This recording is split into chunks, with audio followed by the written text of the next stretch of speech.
అంటే దత్తాత్రేయులు ఇందాక విషయం అన్నారు, మావయ్య గారు వస్తే బాగుండేది, అత్తయ్య గారు వస్తే బాగుండేది అన్నారు కదా కోడలు.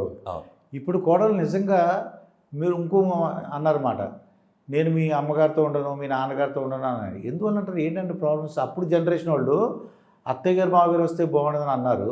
ఇప్పుడు మీరు ఏమన్నారు ఇందాక? ఒక ఆవిడ, అందరూ అని కాదు కొంతమంది, మీ అత్తయ్య అదే నాకు మీ అమ్మగారు ఉంటాను వీల్లేదు, మీ నాన్నగారు ఉంటాను వీల్లేదు అని. ఇక్కడ ఏంటంటే చాలా మంచి పాయింట్ అడిగారండి మీరు. ఇక్కడ ఒక చిన్న మాట చెప్తానండి మీకు. అత్తయ్య కోడలు అనే ఒక ఇద్దరు 2 జనరేషన్స్కి సంబంధించిన వాళ్ళు. ప్రతి అత్త అనుకునేది నా కోడలు నా కొడుక్కి, ప్రతి అత్త అనుకుంటుంది నాకు మంచి కోడలు రావాలి అని, ప్రతి ఆడపిల్ల అనుకుంటుంది నాకు అమ్మలా చూసుకునే అత్త రావాలి అని. ఇద్దరు జర్నీ పర్ఫెక్ట్గానే మొదలు పెడతారు. వచ్చిన కొత్తల్లో బాగానే ఉంటుంది. జనరేషన్స్ గ్యాప్ వల్ల అత్తయ్యకి కొంచెం త్వరగా లేచి ఇంటి ముందు చిమ్మి కల్లాపి చల్లి ముగ్గులేసి అలా చేయటం అలవాటు. కోడలకి కొంచెం లేటుగా లేవటం అలవాటు. అక్కడి నుంచి స్టార్ట్ అవుతుంది మెల్లగా మ్యూజిక్. అక్కడి నుంచి ప్రతిదీ మిస్కమ్యూనికేషన్ అవుతుంది.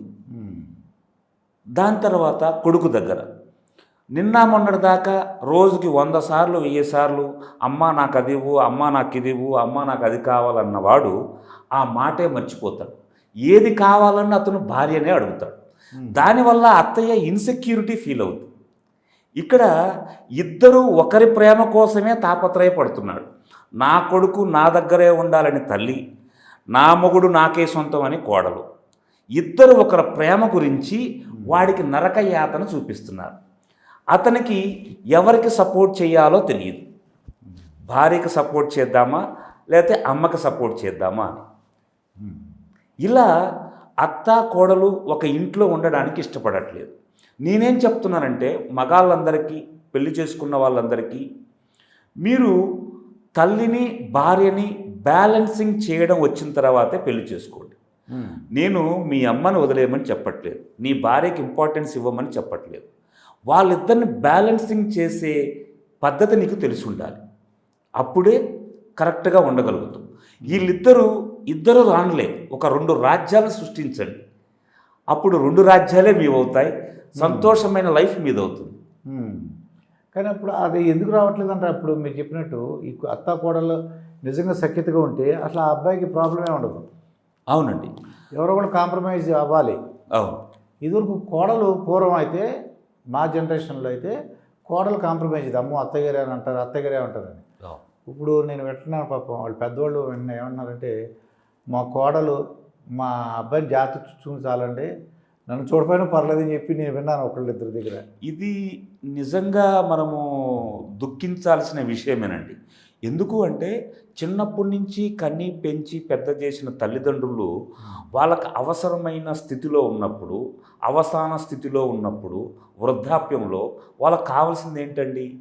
నేనున్నాను అనే ఒక ఆసరాగా కొడుకు ఉంటాడు అని, నేనున్నానులే అత్తమ్మ అని కోడలు చూసుకుంటుంది అని.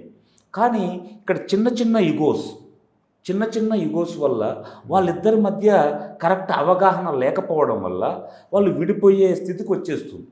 కోడళ్ళు ఈరోజు నేను మీ అమ్మగారున్నా మీ నాన్నగారున్నా నేను మీతో ఉండను, మీరు వేరు కాపురం పెడితేనే నేను కాపురానికి వస్తాను అని అంటున్నారు. అంటే ఎంతో కొంత అత్తగారిది మామయ్య గారిది కూడా తప్పు ఉంది. మీ అబ్బాయికి మీరు పెళ్లి చేసి మీరు ఇచ్చేసినప్పుడు మీరు కూడా కొన్ని విషయాల్లో మీరు కూడా తగ్గి ఉండాలి. ఎందుకంటే మీకు ఎంతో అనుభవం ఉంది. మీరు ఇప్పుడు వాళ్ళు అనుభవిస్తున్న జీవితాన్ని ఆల్రెడీ మీరు చూసేసి వచ్చారు. ఆ అనుభవాల ద్వారా మీరు వాళ్ళిద్దరిని ఎలా సంతోషంగా ఉండాలి, ఎలా ఉంటే ఆ కుటుంబం బాగుంటుంది అనేది పెద్దవారిగా ఆలోచించాల్సిన బాధ్యత మీకుంటుంది.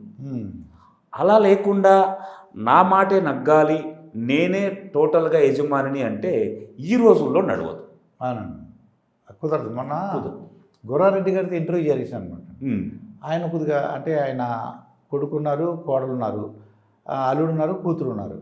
ఎలా ఉంటున్నారని, మీరు సీనియర్ సిటిజన్ కదా ఎలా ఉంటున్నారని అడిగాను. ఆయన చిన్న సింపుల్ ఒక మాటలో చెప్పేశాడు ఆయన, నేను ఇంట్లో ఫ్రిడ్జ్ లాగా ఉంటానని. ఏంటి సార్ ఫ్రిడ్జ్ ఏంటి? నేను అడిగిన ప్రశ్న మీరు చెప్పింది ఏంటి అన్నాం. ఫ్రిడ్జ్ ఏంటి, మనకు ఏదైనా కావాలంటే ఫ్రిడ్జ్ ఓపెన్ చేస్తాం, వాటర్ కావాలన్నా లేదన్నా వస్తువు కావాలంటే దాంట్లో తీయాలంటే ఫ్రిడ్జ్ ఓపెన్ చేస్తాం. వాళ్ళు కూడా ఆ నలుగురు కూడా ఏదైనా నన్ను అడిగితే నేను చెప్తా, లేదా నేను చెప్పను. అలాంటి అవగాహన ఉన్న వాళ్ళు కొంతమంది ఉన్నారండి. ఎవరికైతే ఇలాంటి అవగాహన ఉందో వాళ్ళందరి ఇల్లు అవి ఇల్లు కాదండి, స్వర్గసీమల్లాగా వికసిస్తున్నాయి. వాళ్ళ కోడళ్ళు వాళ్ళ కొడుకులు కూడా వాళ్ళని అదే విధంగా సహకరిస్తున్నారు. ఎక్కడైతే ఈగోస్కి ఇంపార్టెన్స్ ఇస్తున్నారో, ప్రయారిటీ మాకే కావాలి అనుకుంటున్నారో ఆ ఇళ్లలో మాత్రమే ఇలాంటి సిచ్యువేషన్ వస్తుంది. అవునండి. ఫర్ ఎగ్జాంపుల్ ఒక కారు ఉందండి, ఇది కారు ప్రతిసారి కొడుకు డ్రైవ్ చేస్తుంటే తండ్రి పక్కన కూర్చుంటాడు. పెళ్ళైన తర్వాత ఈ అత్త కూడా ఎడ కూర్చోవాలి, బ్యాక్ సైడ్ కూర్చోవాలి. కానీ ఈ అమ్మాయి కారు పడదు, ఫ్రంట్ కూర్చుంటేనే బాగుంటుందండి ఆ అమ్మాయికి. ఇది ఎలా ఉందంటారు? ఇది బేతాళ ప్రశ్న. అంటే ఒకటండి, కారు పడదు అనేది అదేదో ఒక పెద్ద ఇదేం కాదు, చిన్న విషయం. అంటే ఫ్యామిలీ గురించి, ఎందుకంటే సైన్స్ ప్రకారం ఫ్రంట్ కూర్చుంటే మన విజన్ ముందు ఉంటుంది, తిప్పుడని తగ్గుతుందండి. తిప్పుడనే తగులుతుంది, కొంచెం వామిటింగ్ సెన్సేషన్ వస్తుంది, ఉంటుంది. అవి మీరు వాళ్ళకి కరెక్ట్గా కన్వే చేయగలిగి ఉండాలి. అది అత్తమ్మ, మామయ్య, నాకు కొంచెం వామిటింగ్ వచ్చేటట్టు ఉంది, నేను కొంచెం ముందు కూర్చునేనా వెనక కూర్చునేనని తన కంఫర్ట్నెస్ని కరెక్ట్గా కన్వే చేయాలి. తనకున్న ప్రాబ్లమ్స్ని కరెక్ట్గా చెప్పగలిగి ఉండాలి. అలా చెప్పకుండా నేను ఇక్కడే కూర్చుంటాను, మీరు అక్కడే కూర్చోవాలి అనే అలాంటి కమ్యూనికేషన్ కరెక్ట్గా ఉండదండి. ఒకటి. ఇంకొకటి వచ్చేసి ఏంటంటే, వామిటింగ్ అనేది ఒక పెద్ద ఇదేం కాదండి. ఏమి నీ ఫ్యామిలీ గురించి, మీ అత్త మామయ్య గురించి, నీ భర్త సంతోషం గురించి 10 నిమిషాలు ఓర్చుకోలేవా? గంట సేపు ఓపిక పట్టలేవా? అలా ఎందుకు చేయలేకపోతున్నారు? నీ కంఫర్ట్నెస్ నీకు కావాలి, నేను కాదంటలేదు. అదేవిధంగా మీ అత్తయ్య మామయ్యల ఇంపార్టెన్స్ కూడా కావాలి కదా. వాళ్ళిద్దరూ బాగుంటే నీ భర్త సంతోషంగా ఉంటాడు కదా. ఇప్పుడు ఈ ఫ్యామిలీ మీ దగ్గరికి వచ్చారనుకోండి, ఈ కారు కథ ఏం చెప్తారు? ఎవరికి సపోర్ట్ చేస్తే అది చెప్తారు. ఈ కారు కథ నా దగ్గరికి వస్తే నేను ఫస్ట్ వాళ్ళని కనుక్కుంటాను. ఎలాంటి సిచ్యువేషన్లో నువ్వు కూర్చోవాలనుకుంటున్నావు? Vomiting sensation.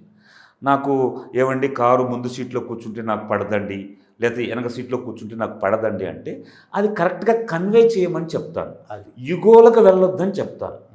ఇప్పుడు ఏ అత్త మామైనా నాకు ఈ ప్రాబ్లం ఉంది, ఈ సమస్య ఉంది అంటే ఎవరు కాదనరు. ఏది చెప్పే విధానం బాగుంటే. అదే నాకు అక్కడ మీరు అన్నారు కదా, ఇక్కడే కూర్చుంటాను, నువ్వు వెనక కూర్చో చెప్పకుండా.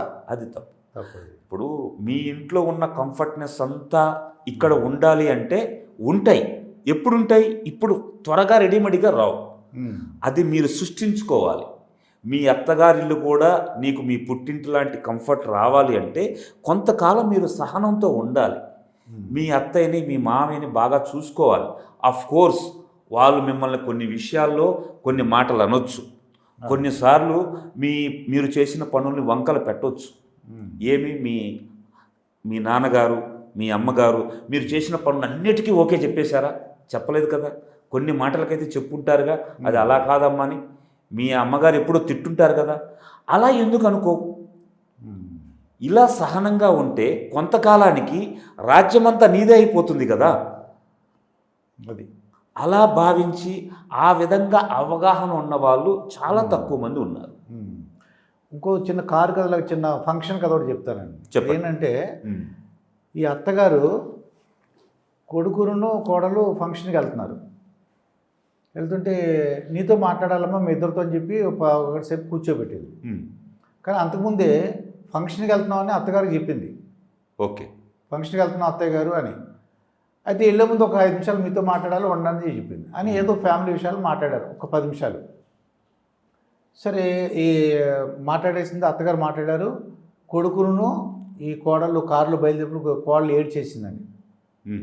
భర్త అది అడిగాడు, కొడుకు ఏంటి ఎందుకు ఏడుస్తున్నావు అని. ఫంక్షన్లో మా అమ్మ నాన్న వాళ్ళు వెళ్ళిపోయారు అని. మీ అమ్మ చూస్తే ఎలా కూర్చోబెట్టిందో నేను ఫంక్షన్ కూడా చెప్పానని నేను ఆవిడని అడిగా. అంటే నాకు దుర్గాప్రసాద్ గారు వాళ్ళ అమ్మ నాన్నలు ఫంక్షన్ వస్తారని, ఫంక్షన్కి తర్వాత మీరు వెళ్ళిపోతారని నాకు తెలియదండి. అది ఫంక్షన్ అంటే పొద్దునుంచి అది ఒక 3 hours 4 hours ప్రోగ్రామ్ కదా అది. అందుకు నేను ఒక 10 నిమిషాలు మాట్లాడాను, పావుగంట మాట్లాడాను. నా తప్పంటే నాకు అర్థం అవ్వట్లేదని దుర్గాప్రసాద్ గారు నాతో అందండి ఆవిడ. ఈ అమ్మాయేమో కొడుకు దగ్గర ఏడ్చేసిందండి. ఎవరు తప్పండి? ఎవరండి భార్య వెళ్ళి ఏడ్చిందండి? కోడలు వెళ్ళి కొడుకు దగ్గర మనం ఫంక్షన్ చెప్పాను, కూర్చోబెట్టి పావుగంట మాట్లాడింది, ఆ పావుగంట సేపు మా నాన్న మా అమ్మగారు వెళ్ళిపోయారు అక్కడి నుంచి. Okay okay. ఫంక్షన్లో వెళ్ళిపోయారటండి. మీ అమ్మ చూసి అలా చేసిందో, ఫంక్షన్ చెప్పాం కాబట్టి కూర్చోబెట్టింది అని ఆవిడ ఆరోపణ చేసింది. ఇక్కడ మీరు కంటిన్యూ చేస్తారా? ఈ అత్తగారు ఏమంటుంది, నాకు అది ఫంక్షన్ అని చెప్పింది, అత్త మా వాళ్ళ గురించి చెప్పలేదు ఈవిడ అంటుంది. అయితే ఈ విషయంలో నేను ఒక 2 పాయింట్లు ఆ కోడలకే సలహా ఇస్తాం. కోడలికి అత్తగారు అవసరం లేదు. ఫస్ట్ సలహా, అత్తగారికి ఎందుకు అవసరం లేదు అంటే, అత్తగారికి తెలియదు వాళ్ళ అమ్మా నాన్న వస్తున్నారని తెలియదు, వచ్చి ఎక్కడున్నారో తెలియదు, వెళ్ళిపోయిన విషయం కూడా అత్తగారికి తెలియదు. అవునండి, తెలియదు. అయితే ఈ 2 సలహాలు నేను కోడలికి ఎందుకు ఇవ్వాలనుకుంటున్నానంటే, మీ అత్తగారే కదా, ఏదో పోలీస్ స్టేషన్లో పోలీస్ ఆఫీసర్సో లేకపోతే దెయ్యమో భూతమో కాదు కదా.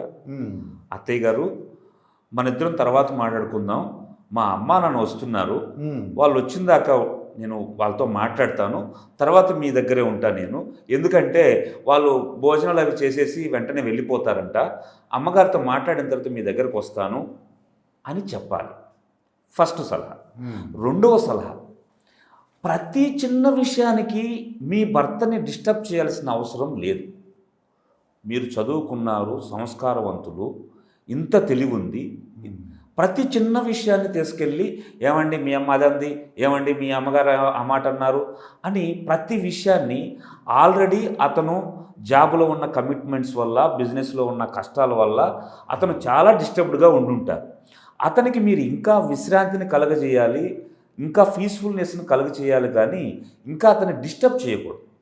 ఇక్కడ కోడలు రెండోసారి మళ్ళీ వెళ్ళి వాళ్ళ ఆయనతో, ఏమండి మీ అమ్మగారి వల్లే నేను మా అమ్మలతో మాట్లాడలేకపోయాను, ఏమైనా బాగుందా అని ఇలా కంప్లైంటింగ్ చేసే పద్ధతి మార్చుకోవాలి ఏ కోడలైనా సరే. ఈ కేసులో ఏడ్ చేసింది అంటాడు పాపం హస్బెండ్ దగ్గర, సరే మీ అమ్మగారు కూర్చోబెట్టడం వల్ల మా అమ్మగారు నాన్నగారు వెళ్ళిపోయారు. తప్పండి అది. ఈ విషయంలో ఇప్పుడు మీరు చెప్పిన సంఘటనలో కోడలు అలా చేసి ఉండకూడదు. ఒకవేళ నిజంగా అత్తయ్యకి వాళ్ళ అమ్మ నాన్న వస్తున్నారని తెలియకపోతే మాత్రము ఆ కోడలు అలా చేసి ఉండకూడదు. అదే నేనైతే ఇంకో సలహా ఇద్దునండి. చెప్పండి. వాళ్ళ అమ్మ నాన్నకి ఫోన్ చేసి మేము వస్తున్నాం పావుగంట లేట్గా, మీరు ఉండండి అంటే ఏమవుతుంది? తప్పేముంది? తప్పేముంది? ఇప్పుడు వాళ్ళు ఏమైనా కొంప మునిగిపోయిందా ఏమన్నా? అవును, మేము వస్తున్నాం, బయలుదేరాము, అనుకున్న టైంకి అవ్వలేదు, 10 నిమిషాలు లేట్గా వస్తున్నాం, ఉండండి, ఏమవుతుందండి అది? అంతే కదా.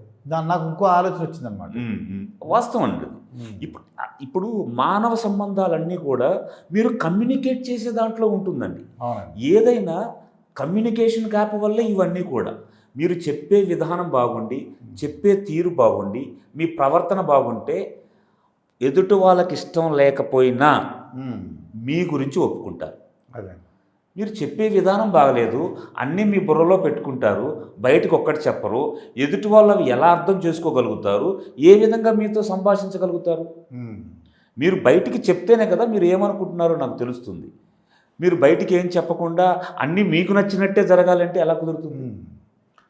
నిజంగా అత్తగారికి తెలీదు, ఒకవేళ వాళ్ళ అత్తగారికి తెలిసిన ఆపేస్తుంది అనుకోండి, ఇవి తెలివితేటలు కూడా ఉన్నాను. నిజంగా కోడలు తెలివితేటలు ఉంటే, అత్తయ్య గారు ప్లీజ్ అండి మా నాన్నగారు వెళ్ళిపోతున్నారంటే, ఫోన్ వచ్చింది నాకు అర్జెంటు, బయలుదేరిపోతున్నారంట, నేను తర్వాత మాట్లాడతాను అన్న కూర్చొని ఎలా అంటదంటారా? అప్పుడు అందు నేను ఫస్ట్ చెప్పిన సలహా అదేనండి.